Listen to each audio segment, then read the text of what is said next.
Hello मित्रों, नमस्कार। मैं रमेश मौर्य और स्वागत है आप सभी का श्री बालाजी पीएससी एकेडमी में। मित्रों, आज हम पढ़ेंगे मध्य प्रदेश की मिट्टियाँ। क्या पढ़ेंगे बताइए? मध्य प्रदेश की मिट्टियाँ। धरातल की वह ऊपरी परत जो पेड़ पौधों के उगने व बढ़ने के लिए सहायक तत्व प्रदान करती है, मिट्टी कहलाती है। मिट्टी चट्टान तथा जीवाश्म के मिश्रण से बनती है। क्या कहा गया है बताइए?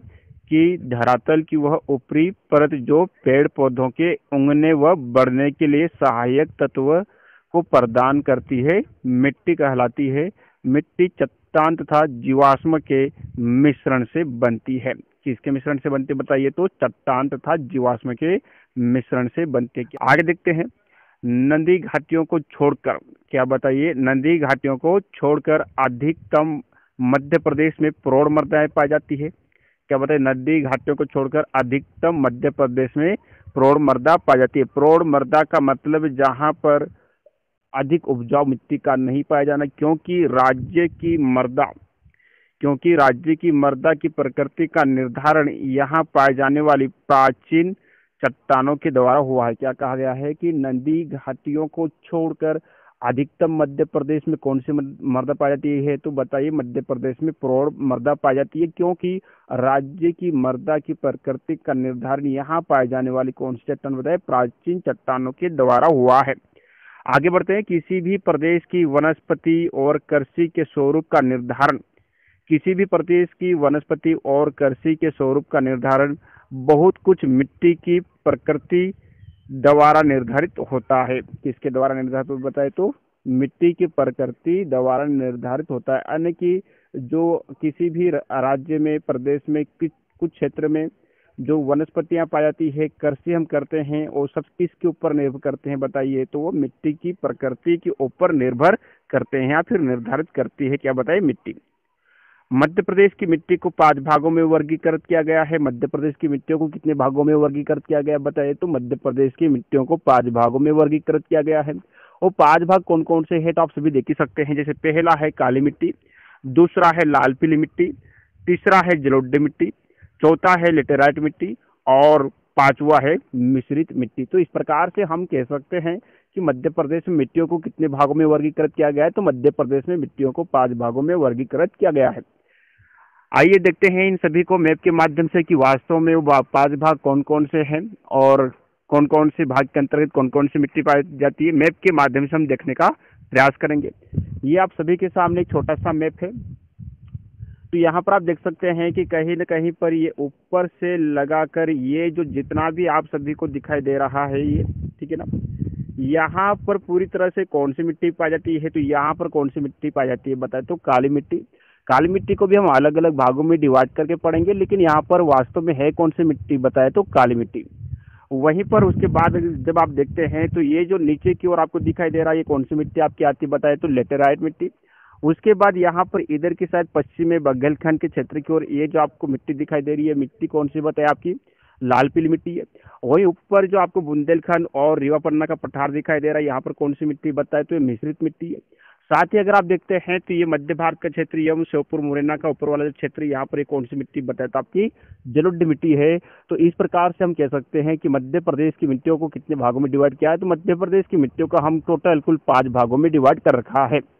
आइए इन सभी को एक एक करके हम देखने का प्रयास करते हैं। तो सबसे पहले हम पढ़ेंगे किसको बताइए? काली मिट्टी को। काली मिट्टी क्या है, इस सभी के बारे में डिटेल्स में हम जानने का प्रयास करेंगे।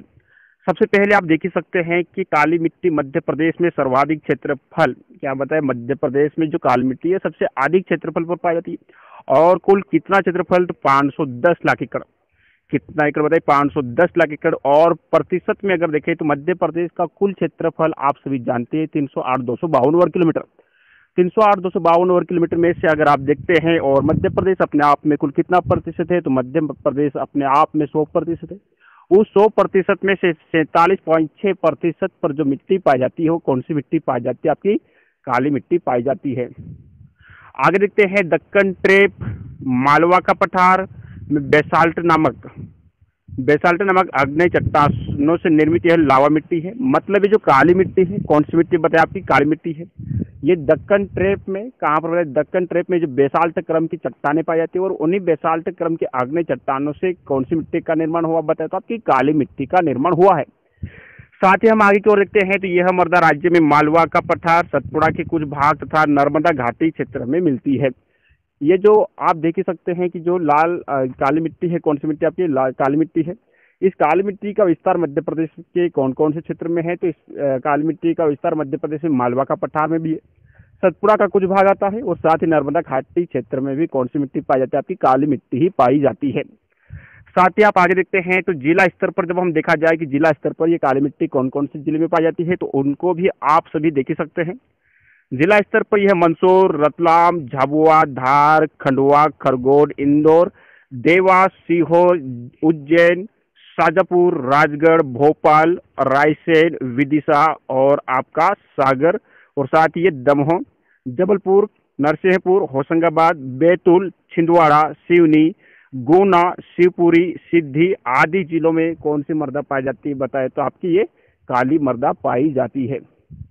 साथ ही हम देखते हैं और भी आगे, स्थानीय लोग इसे भरी या कन्हार भी कहते हैं। मतलब ये जो स्थानीय लोग हैं ग्रामीण क्षेत्र, निमाड़ क्षेत्र में भी, तो जो काली मिट्टी है इस काली मिट्टी को हम क्या कहते हैं तो भरी या कन्हार मिट्टी भी कहते हैं। साथ ही हम देखते हैं लोहे की अधिकता से काला रंग और चूने की उपस्थिति से आर्द्रता ग्रहण करने की क्षमता होती है। मतलब ये है कि जो काली मिट्टी है इस काली मिट्टी का जो काला रंग है किसकी वजह से बताए तो लोहे की अधिकता की वजह से। मतलब लोहा इस काली मिट्टी में अधिक पाया जाता है, यही कारण है कि इस मिट्टी का रंग कैसा दिखाई देता है आपको? काला। साथ ही ये जो काली मिट्टी है इसमें ये जो पानी होता है इस पानी को सर्वाधिक मात्रा में ग्रहण करने की क्षमता होती है। तो ऐसा क्यों है बताए तो क्योंकि इसमें चूने की अधिक मात्रा में प्रधानता होती है, जिसकी वजह से क्या बताइए तो यहाँ पर ये जो काली मिट्टी है ये पानी को अधिक मात्रा में अवशोषित कर लेती है। देखते हैं और भी आगे, काली मिट्टी में फास्फेट, नाइट्रोजन एवं जैव पदार्थ की कमी होती है। कभी कभी प्रश्न आ जाता है कि काली मिट्टी में कौन कौन से जैविक पदार्थों की कमी होती है, तो आप सभी उस प्रश्न का आंसर दीजिएगा, क्या बताए? फास्फेट और नाइट्रोजन। आगे देखते हैं इसका पीएच मान क्या है। बहुत बार कई बार प्रश्न आ जाता है कि काली मिट्टी का पीएच मान क्या होता है, तो काली मिट्टी का पीएच मान कितना होता है बताइए? 6.3 से 6.4। कितना बताइए? 6.3 से 6.4। ये किसका पीएच मान है बताइए? तो ये काली मिट्टी का है। काली मिट्टी कपास की कृषि के लिए सर्वोत्तम होती है। मतलब ये जो काली मिट्टी है कभी कभी प्रश्न आ जाता है जो कि काली मिट्टी में सर्वाधिक मात्रा में कौन सी फसल उगाई जाती है या फिर सर्वाधिक मात्रा में कौन सी फसल अच्छी होती है, तो आप सभी का आंसर क्या होगा बताइए? कपास। इसलिए इस मिट्टी को क्या कहते हैं बताइए? तो काली कपासी मिट्टी भी कहते हैं और साथ ही से रेगड़ मिट्टी भी कहते हैं। कौन सी मिट्टी कहते हैं बताइए? रेगड़ मिट्टी भी कहते हैं। रंग तथा मोटाई के आधार पर, किसके आधार पर बताइए? रंग तथा मोटाई के आधार पर काली मिट्टी को निम्न से 3 भागों में वर्गीकृत किया गया है। रंग तथा मोटाई के आधार पर जो काली मिट्टी है इस काली मिट्टी को कुल कितने भागों में डिवाइड किया है? तो काली मिट्टी को हम टोटल 3 भागों में डिवाइड कर रखा है। जैसे आप सभी पीछे सब देख ही सकते हैं कि ये जो आप सभी को दिखाई दे रहा है ये पूरा क्षेत्र ये किसका है बताया? तो आपका काली मिट्टी का ही है। लेकिन ये काली मिट्टी का क्षेत्र है ना, तो इस काली मिट्टी को भी हम अलग अलग भागों में डिवाइड कर रखा है। आप सभी देख ही सकते हैं कि वास्तव में ये जो ऊपर की ओर जो आपका मालवा का पठार और मध्य भारत का कुछ क्षेत्र होता है बताइए वहां पर आपको कौन सी मिट्टी दिखाई दे रही है बताइए? साधारण काली मिट्टी दिखाई दे रही है। वही नर्मदा घाटी क्षेत्र में ये कौन सी मिट्टी दिखाई दे रही है बताए? आपको गहरी काली मिट्टी दिखाई दे रही है। वही साथ ही आप सतपुड़ा के क्षेत्र में जब आ जाते हैं बताए तो ये कौन सी मिट्टी दिखाई दे रही है आपको? छिछली काली मिट्टी। कौन सी मिट्टी बताइए? छिछली काली मिट्टी। तो इस प्रकार से हम कह सकते हैं कि जो काली मिट्टी है इस काली मिट्टी को हम कितने भागों में डिवाइड कर सकते हैं? तो काली मिट्टी को हम 3 भागों में डिवाइड कर सकते हैं। ये मालवा का पठार है, मालवा का पठार में आपका साधारण काली मिट्टी, नर्मदा घाटी क्षेत्र में आपका गहरी काली मिट्टी, वही सतपुड़ा क्षेत्र में आपका कौन सी मिट्टी आ जाती है बताए? आपकी छिछली मिट्टी आ जाती है। साथ ही और देखने का आगे की ओर हम देखने का प्रयास करेंगे, ठीक है बताइए? इन सभी को अब हम एक एक करके देखने का प्रयास करेंगे। कौन कौन से आपकी साधारण काली मिट्टी, गहरी काली मिट्टी, छिछली काली मिट्टी, इन सभी को हम आगे की ओर देखने का प्रयास करते हैं। तो सबसे पहले आप देख सकते हैं गहरी काली मिट्टी किसको देखते हैं अपन? गहरी काली मिट्टी क्या है? इस गहरी काली मिट्टी की डिटेल चलो देखते हैं। यह मृदा राज्य में नर्मदा घाटी क्षेत्र, मालवा एवं सतपुड़ा पठार के विस्तृत भागों में फैली हुई है और कुल कितना बताए तो 35 लाख एकड़ कितना बताइए। मध्य प्रदेश की कुल 35 लाख एकड़ पर कौन सी भूमि पाई गई, बताए आपकी गहरी काली मिट्टी पाई गई है। तो मध्य प्रदेश के 100% में से 3.5% पर कौन सी मिट्टी पाई जाती है, आपकी गहरी काली मिट्टी पाई जाती है। विशेष करके कौन सा क्षेत्र में पाई जाती है, बताए तो आपका नर्मदा घाटी क्षेत्र में पाई जाती है, लेकिन साथ ही मालवा का भी कुछ क्षेत्र आ जाता है और सतपुड़ा का भी कुछ भाग आ जाता है। साथ ही और देखते हैं आगे क्या है इसकी डिटेल। तो यह मृदा गेहूं, तिलहन, चना तथा जवार की कृषि के लिए उपयोगी है। ये जो गहरी काली मिट्टी है, कौन सी बताए आपकी गहरी काली मिट्टी, ये कौन कौन सी फसल के लिए अधिक मात्रा में उपजाऊ है। तो आप देख ही सकते हैं गेहूं है, तिलहन है, चना है, जवार, इन सभी की कृषि के लिए यह मिट्टी उपजाऊ मानी जाती है। साथ ही आप देखते हैं साधारण काली मिट्टी, गहरी काली मिट्टी को हम समझ चुके हैं। आप देखते हैं साधारण काली मिट्टी। अगर आप देखते हैं कि साधारण काली मिट्टी कहाँ पर है, तो मैं आप सभी को बता देना चाहता हूँ कि ये जो मालवा का पठार है ऊपर की ओर, ये कौन सी मिट्टी है बताइए। यहाँ पर कौन सी मिट्टी का विस्तार है, आपका बताइए साधारण काली मिट्टी का है। किसका बताइए, साधारण काली मिट्टी का है। तो साधारण काली मिट्टी को ही हम देख रहे हैं। तो यह मृदा मध्य प्रदेश के मालवा पठार, उत्तरी भाग तथा निमाड़ क्षेत्र में मिलती है। वैसे हम कह सकते हैं कि जो साधारण काली मिट्टी, इसका सर्वाधिक मात्रा में जो विस्तार है कहाँ पर है, मालवा के पठार में है। लेकिन ये मध्य भारत के भी कुछ उत्तरी भाग में पाई जाती है, इसलिए हम उत्तरी भाग भी बोल सकते हैं। नीचे की ओर थोड़ा सा जैसे बड़वानी हुआ, आपका खंडवा खरगोन हुआ, वहां पर भी कुछ मात्रा में ये मिट्टी पाई जाती है, तो हम निमाड़ का क्षेत्र भी ले सकते हैं। तो साधारण काली मिट्टी का विस्तार हम क्या बता सकते हैं, बताइए मालवा का पठार, उत्तरी भाग, और साथ ही आपका क्या बताइए निमाड़ का क्षेत्र। आगे देखते हैं। तो यह राज्य में सबसे अधिक क्षेत्रफल लगभग 400 लाख एकड़, कितना बताइए 400 लाख एकड़। मध्य प्रदेश में यदि सबसे अधिक क्षेत्रफल पर कौन सी मिट्टी पाई जाती है, तो वैसे तो आपकी काली मिट्टी है, लेकिन फिर भी हम काली मिट्टी से अंदर जाए तो कौन सी काली मिट्टी आपकी आती है, साधारण काली मिट्टी। ये मध्य प्रदेश के टोटल 400 लाख एकड़ क्षेत्रफल पर पाई जाती है। प्रतिशत की जब बात कर ले तो टोटल कितना बताया आपका 37% क्षेत्रफल, कितना बताए 37% क्षेत्रफल पर अकेली कौन सी मिट्टी होती है, आपकी साधारण काली मिट्टी होती है।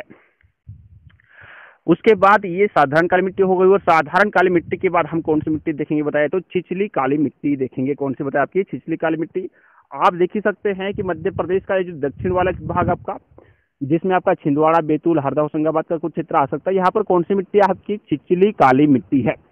कौन सी मिट्टी बताए, छिछली काली मिट्टी है। क्या है इस छिछली काली मिट्टी की डिटेल, इन सभी को हम देखने का प्रयास करते हैं। तो चलो आइए देखते हैं छिछली काली मिट्टी को। यह मृदा मुख्य रूप से छिंदवाड़ा, सिवनी तथा बैतूल, मुख्य रूप से कौन कौन से जिलों के अंदर पाई जाती है बताए, तो छिंदवाड़ा, सिवनी तथा बैतूल जिले में कौन सी मिट्टी पाई जाती है, आपकी छिछली काली मिट्टी। यह राज्य में लगभग 75 लाख एकड़, राज्य में कुल कितना बताए 75 लाख एकड़। और जब यहीं पर बात की जाए किसकी बताए प्रतिशत की, तो 7.1% पर कौन सी मिट्टी पाई जाती है, आपकी छिछली काली मिट्टी पाई जाती है। उसके बाद हम देखते हैं। तो यह मृदा गेहूं एवं चावल की कृषि के लिए उपयोगी है। यह मिट्टी किसके लिए उपयोगी बताए, आपकी चावल और गेहूं की कृषि के लिए उपयोगी है। छिछली काली मिट्टी, ये मध्य प्रदेश की, हम जो अभी तक पढ़ रहे हो कौन सी मिट्टी को पढ़ रहे थे, काली मिट्टी। और काली मिट्टी को हम 3 भागों में डिवाइड करके पढ़े थे, जिसमें आपकी साधारण काली मिट्टी, गहरी काली मिट्टी और छिछली काली मिट्टी। अब ये कौन सी मिट्टी आ गई आपकी बताए, तो यह लाल पीली मिट्टी आ गई है। लाल पीली मिट्टी के बारे में जब आप सभी को बताना चाहूँ तो कहाँ पर है इसका विस्तार, आप सभी देख ही सकते हैं कि मध्य प्रदेश का लगभग बघेलखंड वाला ये जो क्षेत्र है बताइए, यहाँ पर ये कौन सी मिट्टी पाई जा रही बताइए, तो ये लाल पीली मिट्टी यहाँ पर पाई जा रही है। कौन सी मिट्टी पाई जा रही बताइए आपकी, बताइए लाल पीली मिट्टी पाई जा रही है। कौन से क्षेत्र में, आपके मध्य प्रदेश के पश्चिम वाले भाग में, आपकी बघेलखंड के क्षेत्र में। अब यहाँ पर जब हम आगे की ओर देखने का प्रयास करते हैं लाल पीली मिट्टी के बारे में, तो आप सभी देख सकते हैं दूसरी सर्वाधिक मात्रा, क्या बताइए, दूसरी सर्वाधिक मात्रा 18.30% भूभाग में पाई जाती है। मध्य प्रदेश में सबसे अधिक मात्रा में कौन सी मिट्टी पाई जाती है, काली मिट्टी। और काली मिट्टी के बाद सबसे अधिक मात्रा में कोई सी मिट्टी अगर पाई जाती है तो कौन सी मिट्टी पाई जाती है, आपकी लाल पीली मिट्टी पाई जाती है। कुल कितने प्रतिशत भाग पर बताया, आपका 18.30% भाग पर। जबकि आप सभी देख ही चुके थे कि जो काली मिट्टी थी, कौन सी मिट्टी थी बताइए, काली मिट्टी। तो ये काली मिट्टी मध्य प्रदेश के कुल कितने क्षेत्रफल पर पाई जाती है, आपकी 47.6% भाग पर पाई जा रही थी। आगे जब हम देखते हैं बताए तो बुंदेलखंड के भाग और साथ ही आपका बघेलखंड में विशेषकर मंडला, बालाघाट और आपका सिद्धि और साथ ही शहडोल जिले में पाई जाती है। बुंदेलखंड के कुछ ही भाग में पाई जाती है, लेकिन विशेष करके इसका विस्तार मध्य प्रदेश के कौन से क्षेत्र में है आपका, तो बघेलखंड वाले क्षेत्र में। और बघेलखंड वाले क्षेत्र में भी कौन कौन से जिले हमने विशेष करके बता दिए हैं, आपका मंडला है, बालाघाट है, सिद्दी है और आपका शहडोल है। आगे देखते हैं तो आगे क्या है इसकी डिटेल और भी अपन जानते हैं। तो इस मिट्टी का निर्माण आर्कियन, धारवाड़ तथा प्रमुख गोंडवाना काल की चट्टानों के ऋतुशरण से हुआ है। मतलब कभी प्रश्न आ जाए कि जो लाल पीली मिट्टी है, इस लाल पीली मिट्टी का निर्माण कौन सी क्रम की चट्टानों से हुआ है, तो आप बोल सकते हैं आर्कियन क्रम की चट्टानें, गोंडवाना क्रम की चट्टानें और साथ ही आप धारवाड़ क्रम की चट्टानों से निर्माण हुआ है। किसका बताया, आपका लाल पीली मिट्टी का। ठीक है, आगे देखते हैं तो इसमें ह्यूमस तथा नाइट्रोजन की कमी होती है। अगर प्रश्न आ जाए कि जो लाल पीली मिट्टी है इसमें कौन से खनिज पदार्थों की कमी होती है, तो आप सभी का आंसर होगा और क्या होगा बताया, आपका ह्यूमस तथा नाइट्रोजन। क्या बताया, आपका ह्यूमस तथा नाइट्रोजन। इस मिट्टी के पीले रंग का निर्धारण, यानी कि ये जो लाल पीली मिट्टी है तो लाल रंग किसकी वजह से होता है और पीला रंग किसकी वजह से होता है, इसको भी अपन एक नज़र देखने का प्रयास करेंगे। तो इस मिट्टी में जो पीले रंग का निर्धारण किसकी वजह से, आपका फेरिक ऑक्साइड, यानी कि फेरिक ऑक्साइड के कारण क्या बताइए इस मिट्टी का रंग कैसा होता है, पीला। वही अगर आप देखते हैं तो लोहे के ऑक्सीकरण से इसका रंग कैसा होता है बताया, आपका लाल। तो लोहे के ऑक्सीकरण से इसका रंग लाल होता है और फेरिक ऑक्साइड से इसका रंग कैसा होता है, आपका बताइए पीला। तो इस प्रकार से हम इसको सम्मिलित रूप में क्या बोलते हैं, लाल पीली मिट्टी। इसका पीएच मान क्या है बताए, तो आप सभी देख सकते हैं कि इसका पीएच मान कितना है, 5.5 से 8.5 तक। ये किसका पीएच मान आपका लाल पीली मिट्टी का। वही आप सभी देखे थे बताए पिछले बार की जो काली मिट्टी, इस काली मिट्टी का पीएच मान क्या था बताए, तो काली मिट्टी का पीएच मान आप सभी देख ही चुके थे कि 6.3 से 6.4। कितना बताइए, 6.3 से 6.4 जो पीएच मान था वो किसका था आपका बताइए, काली मिट्टी का। जबकि लाल पीली मिट्टी का पीएच मान क्या है, तो लाल पीली मिट्टी का पीएच मान 5.5 से 8.5 है। अर्थात यह मिट्टी अम्लीय से क्षारीय होती है। कैसी बताए, आपकी अम्लीय से क्षारीय होती है। कौन सी बताए, आपकी लाल पीली मिट्टी। यह मिट्टी चावल की कृषि के लिए अधिक उपयुक्त है। किसकी बताए, आपकी चावल की कृषि के लिए अधिक उपयुक्त है। कौन सी बताए, आपकी लाल पीली मिट्टी। कहीं बार प्रश्न आ जाता है कि मध्य प्रदेश में जो लाल पीली मिट्टी है यह कौन सी फसल के लिए अधिक मात्रा में उपजाऊ होता है, तो आप सभी का आंसर क्या होगा बताए, तो आपकी चावल की कृषि। उसके बाद हम देखते हैं क्या है इसकी डिटेल बताओ। उसके बाद हम देखते हैं जलोढ़ मिट्टी। क्या बताया, आपकी जलोढ़ मिट्टी। जलोढ़ मिट्टी मध्य प्रदेश के कौन से क्षेत्र में है उसको भी मैं आप सभी को बता देना चाहता हूँ। तो जो आप ऊपर की देख रहे हैं ये वाला क्षेत्र बताए, ठीक है। यहाँ पर एक कौन सी मिट्टी, आपकी जलोढ़ मिट्टी। इसे ही हम इसका एक भाग आता है आपका कछारी मिट्टी, और ये कहाँ पर पाई जाती है, आपकी मध्य प्रदेश के उत्तरी भाग श्योपुर, मुरैना, भिंड वाले क्षेत्र में। ये जलोढ़ मिट्टी आने की देखा है तो नदियों के द्वारा बहाकर लाई जाने वाली मिट्टी। कौन सी बताए, आपकी नदियों के द्वारा बहाकर लाई जाने वाली मिट्टी है। तो आप सभी देख ही रहे हैं जलोढ़ मिट्टी को किसको देख रहे हैं आप, जलोढ़ मिट्टी से काप मिट्टी भी कहते हैं। राज्य के उत्तर पश्चिम जिलों में क्या बताया, राज्य के उत्तर पश्चिम जिलों में भिंड, मुरैना और शिवपुरी, ग्वालियर में यह मिट्टी पाई जाती है। मध्य प्रदेश के कौन से क्षेत्र में यह मिट्टी पाई जाती है, आपके उत्तर पश्चिम जिलों, जैसे आपका भिंड, मुरैना, शिवपुरी और ग्वालियर। आगे की ओर देखते हैं तो क्या बताया, प्रदेश इसका क्षेत्रफल लगभग 33 लाख एकड़। कितना बताए, 33 लाख एकड़, यानी कि मध्य प्रदेश के कुल क्षेत्रफल में से 33 लाख एकड़ पर कौन सी मिट्टी पाई जाती है, आपकी जलोढ़ मिट्टी पाई जाती है। जबकि इसको प्रतिशत में जब देखा जाए तो क्या आपका 7.57%। कितना बताए, 7.57%। तो 33 लाख एकड़, जबकि 7.57% पर कौन सी मिट्टी पाई जाती है, आपकी बताए जलोढ़ मिट्टी पाई जाती है। इससे एल्यूवाइल मिट्टी भी कहते हैं और साथ ही इसे दोमट मिट्टी भी कहते हैं। जलोढ़ मिट्टी में उर्वरकता अधिक होती है, मतलब किसी भी कृषि के लिए यह अधिक मात्रा में उपजाऊ होती है। वहाँ पर कोई सी भी फसल अपन अच्छे से कर सकते हैं, लेकिन जहाँ तक अधिक मात्रा में ये जो फसल उपजाऊ मानी जाती है वो गन्ना के लिए मानी जाती है। किसके लिए मानी जाती है बताइए, गन्ने की खेती के लिए मानी जाती है। उसके बाद हम देखते हैं इसका निर्माण बुंदेलखंड नीस के ऋतुशरण से तथा चंबल की नदी द्वारा निक्षेपण से हुआ। तो अधिक मात्रा में कभी प्रश्न आता है कि जलोढ़ मिट्टी का निर्माण मध्य प्रदेश में कैसे हुआ बताए, तो आप सभी बता सकते हैं कि जो चंबल नदी है, चंबल नदी के द्वारा बहाकर लाई गई मिट्टियों के द्वारा इस जलोढ़ मिट्टी का निर्माण हुआ है। इस प्रकार से आप बता सकते हैं, कोई दिक्कत नहीं है। आगे देखते हैं तो आगे इसमें नाइट्रोजन, जो तत्व तथा फास्फोरस की कमी होती है। कभी प्रश्न आ जाए कि जो जलोढ़ मिट्टी होती है इस जलोढ़ मिट्टी में कौन से खनिज पदार्थों की कमी होती है, तो आप उस सभी प्रश्न का आंसर दीजिए। क्या बताए, नाइट्रोजन तथा फास्फोरस। क्या दीजिए बताइए, नाइट्रोजन एवं फास्फोरस। जलोढ़ मिट्टी का पीएच मान क्या है? तो जलोढ़ मिट्टी का पीएच मान आप सभी बता सकते हैं, कितना बताइए? 7 से अधिक होता है। जलोढ़ मिट्टी का पीएच मान क्या बताए? 7 से अधिक होता है। मित्रों, सभी के पीएच मान को आप अच्छे से याद रखिएगा, क्योंकि ये प्रश्न एग्जाम्स में बहुत बार आ चुके हैं और आते रहते हैं, तो हमें याद होना चाहिए।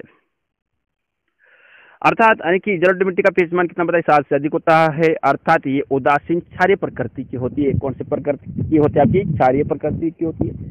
कभी कभी प्रश्न आ जाए कि जलोढ़ मिट्टी कौन सी प्रकृति की होती है? तो जलोढ़ मिट्टी क्षारीय एवं उदासीन प्रकृति या फिर उदासीन से क्षारीय प्रकृति की होती है। कौन सी प्रकृति की होती है? आपकी उदासीन से क्षारीय प्रकृति की होती है।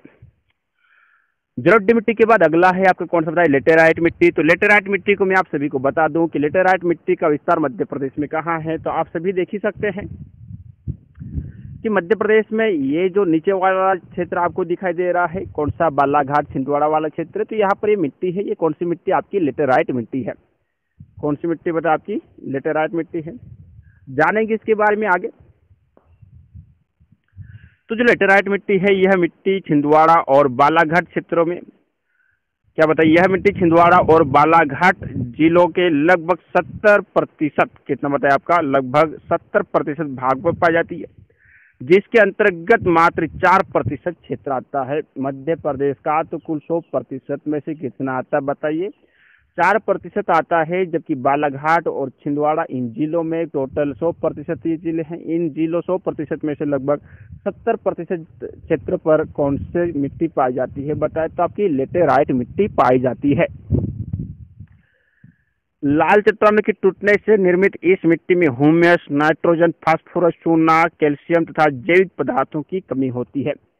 मतलब इस मिट्टी में कौन कौन से जैविक पदार्थों की कमी होती है आपकी कौन सी लेटेराइट मिट्टी में? तो आप सभी बता सकते हैं। क्या बता सकते हैं? ह्यूमस, नाइट्रोजन, फास्फेट, चूना, कैल्शियम की कमी होती है, जबकि पोटास तथा आयरन ऑक्साइड की अधिकता होती है। लेटेराइट मिट्टी में कौन कौन से जैविक पदार्थों की अधिकता होती है? तो आप उस सभी का आंसर दीजिए। क्या दीजिएगा बताइए? पोटास तथा आयरन ऑक्साइड, जिससे यह मिट्टी क्या बताए? अनुपजाऊ होती है। कैसे होती बताइए? अधिक मात्रा में अनुपजाऊ होती है। आगे की ओर देखते हैं तो इसे भाटा भी कहते हैं। ये जो मिट्टी है आपकी लेटेराइट मिट्टी, इसे क्या कहते हैं बताइए? तो भाटा भी कहते हैं। कभी प्रश्न आ जाए कि निम्नलिखित में से भाटा कौन सी मिट्टी का दूसरा नाम है, तो आप उस प्रश्न का आंसर दीजिएगा। क्या बताइए? लेटेराइट मिट्टी। इसमें ज्वार, बाजरा, कोदो, कुटकी जैसी मोटे फसलें होती है। यानी कि जो लेटेराइट मिट्टी है, इस लेटेराइट मिट्टी में हम कौन कौन सी फसल उगा सकते हैं? तो आप बता सकते हैं ज्वार, बाजरा, कुटकी जैसी फसलें, यानी कि मोटे अनाज की कृषि के लिए यह मिट्टी अधिक मात्रा में उपजाऊ मानी जाती है। यह भवन निर्माण के लिए अति उत्तम मानी जाती है। मतलब जो कच्चे भवन होते हैं, वो कच्चे मकान होते हैं, उन कच्चे मकानों को निपने वगैरह के लिए इस मिट्टी का अधिक मात्रा में उपयोग किया जाता है। तो भवन निर्माण के लिए यह मिट्टी अधिक मात्रा में उत्तम मानी जाती है। आगे कर देखते हैं। लेटेराइट मिट्टी के बाद अगली जो मिट्टी है आपकी कौन सी मिट्टी बताए? आपकी मिश्रित मिट्टी। में आप सभी को बता दूं कि मिश्रित मिट्टी मध्य प्रदेश के कौन से क्षेत्रफल में है? तो आप सभी देख ही सकते हैं कि मध्य प्रदेश का जो उत्तर वाला ये वाला क्षेत्र, ये वाला, ठीक है, जहां पर कुछ मात्रा में आपका बुंदेलखंड और कुछ मात्रा में आपका रीवा पन्ना का पठार आ जाता है। यहाँ पर कौन सी मिट्टी पाई जाती है आपकी बताइए? मिश्रित मिट्टी पाई जाती है। सो आप देख चुके होंगे कि मिश्रित मिट्टी का विस्तार मध्य प्रदेश में कहाँ है। तो आप देख ही सकते हैं कि जो मिश्रित मिट्टी है क्या है इसकी डिटेल। चलो देखते हैं। प्रदेश के अनेक क्षेत्र में लाल, पीली एवं काली मिट्टी मिश्रित रूप से पाई जाती है। मतलब मध्य प्रदेश में अधिक मात्रा में काली मिट्टी और लाल पीली मिट्टी साथ साथ पाई जाती है। बुंदेलखंड के कुछ भाग में कंकर और बालू से निर्मित मिट्टी पाई जाती है, जो नीस एवं ग्रेनाइट चट्टानों के टूटने से बनी है। तो मध्य प्रदेश के बहुत सारे ऐसे क्षेत्र हैं कि जहां पर लाल पीली मिट्टी और काली मिट्टी साथ साथ पाई जाती है। तो इसी के मिश्रण को हम क्या कह सकते हैं बताए? मिश्रित मिट्टी कह सकते हैं। और साथ ही बुंदेलखंड के कुछ भाग में कंकर और बालू से निर्मित मिट्टी है, इसे भी हम मिश्रित मिट्टी कह सकते हैं बताए, जो कि नीस एवं ग्रेनाइट चट्टानों से टूटने से बनी है। ये जो मिश्रित मिट्टी है यहाँ पर हम देखते हैं तो फास्फोरस, नाइट्रोजन एवं कार्बनिक पदार्थ की कमी रहती है। मतलब कौन कौन से जैविक पदार्थों की कमी रहती है, तो आप सभी उस प्रश्न का आंसर दीजिए। क्या बताए? फास्फोरस, नाइट्रोजन एवं कार्बनिक पदार्थ। जिसकी इसकी उर्वरा शक्ति कैसे होती है बताए, तो इसकी उर्वरा शक्ति कम होती है। मतलब यहाँ पर भी अधिक मात्रा में हम फसलों का अच्छे से नहीं उगा पाते हैं और वहाँ पर अच्छी फसल हम नहीं ले सकते, लेकिन कुछ मात्रा में मोटे अनाज की कृषि हम वहाँ पर कर सकते हैं। साथ ही हम देखते हैं यह मिट्टी मोटे अनाजों व वनीकरण के लिए सर्वोत्तम है। मतलब मैंने अभी बताया है कि यहाँ पर हम मोटे अनाजों की कृषि कर सकते हैं और साथ ही वहाँ पर हम वनों की कृषि कर सकते हैं, यानी कि हम वहाँ पर वन पेड़ पौधे लगा सकते हैं। अब ये मध्य प्रदेश में टोटल जो हमने देखा था कि मध्य प्रदेश में मिट्टियों को हम कितने भागों में डिवाइड कर चुके हैं, तो मध्य प्रदेश में मिट्टियों को हम कितने भागों में डिवाइड करते हैं, तो मध्य प्रदेश में मिट्टियों को हम 5 भागों में डिवाइड करते हैं, जिसमें काली मिट्टी, लाल पीली मिट्टी, मिश्रित मिट्टी, लेटेराइट मिट्टी, जलोढ़ मिट्टी। तो इन सभी को हम अच्छे से देख चुके हैं। लेकिन क्या होता है कि ये जो मिट्टियां हैं कहीं न कहीं पर नष्ट होती जा रही है, अपरदन होते जा रहे हैं। तो मृदा अपरदन को भी अपन देखेंगे।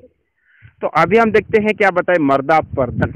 मध्य प्रदेश में मृदा अपरदन मतलब किस प्रकार से यह मिट्टियां नष्ट होती जा रही है और किस प्रकार से हम उससे बचा सकते हैं।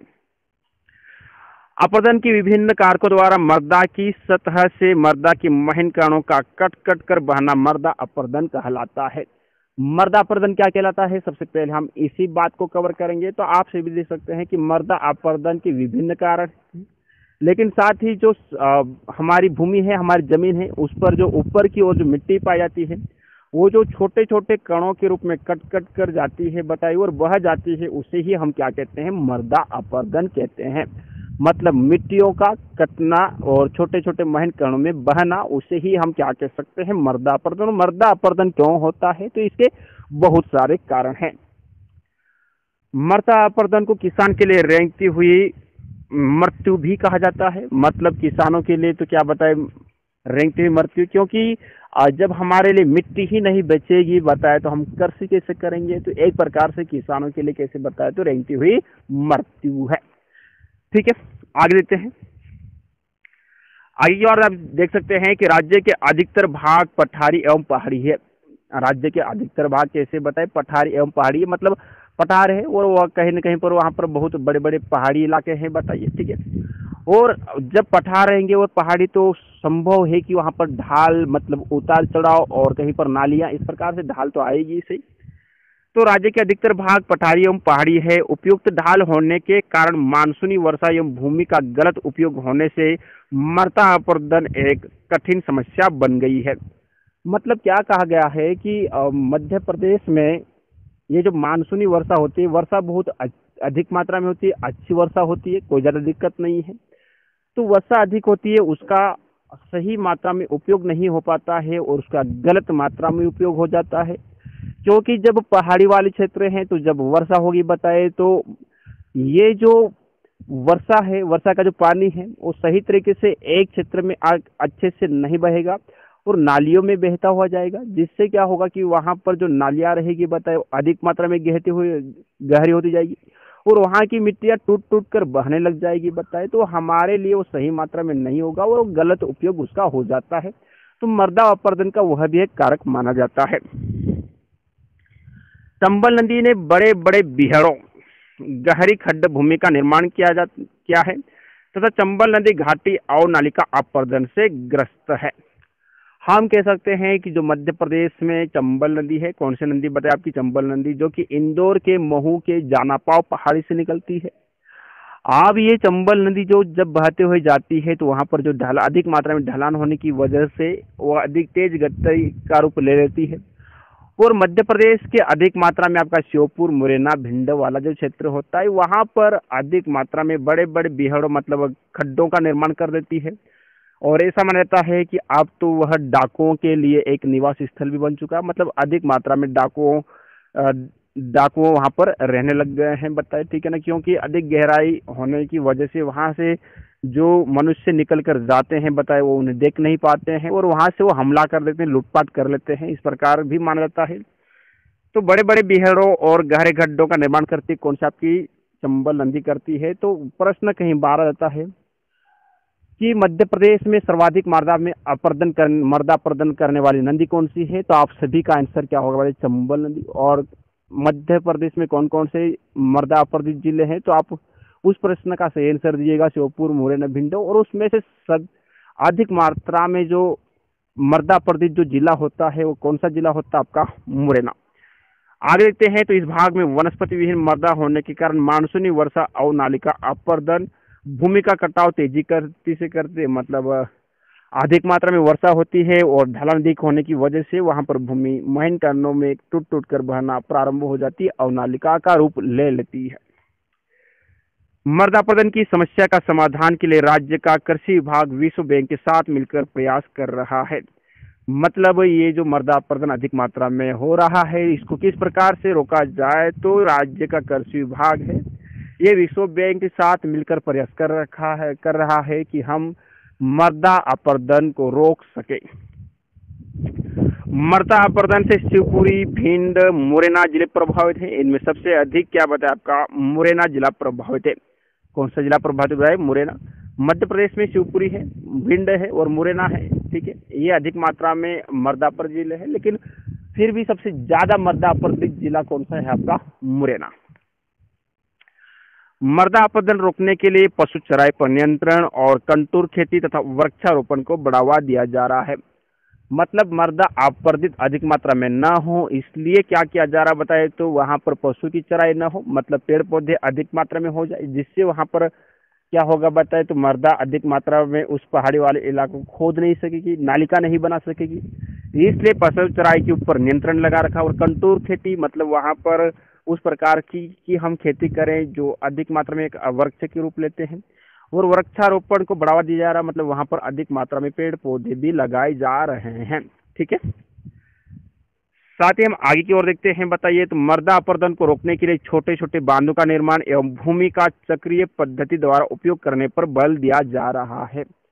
मृदा अपरदन को रोकने के लिए जो चंबल नदी है वो तेज गति से बहते हुए जाती है, तो कहीं न कहीं पर वहां पर छोटे छोटे बांधों का निर्माण करवाया जा रहा है और भूमि का चक्रीय पद्धति द्वारा उपयोग करने पर बल दिया जा रहा है। मतलब वहां पर जो भूमि है उसको एक तालाबों की जैसे रुक रुक कर उपयोग किया जा रहा है, ताकि हम जो पानी जो बहकर जा रहा है हम उसको रोक सके और वहां पर अधिक मात्रा में नालिका वगैरह न बने।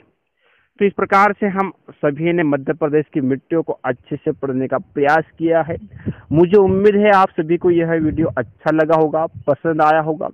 पूरा वीडियो देखने के बाद यदि आप सभी को लगे कि यह वीडियो आप सभी के लिए हेल्पफुल है तो आप इस चैनल को सब्सक्राइब कीजिए और इस वीडियो को लाइक कीजिए और अपने मित्रों के साथ शेयर कीजिए। जय हिंद, जय भारत, जय आदिवासी।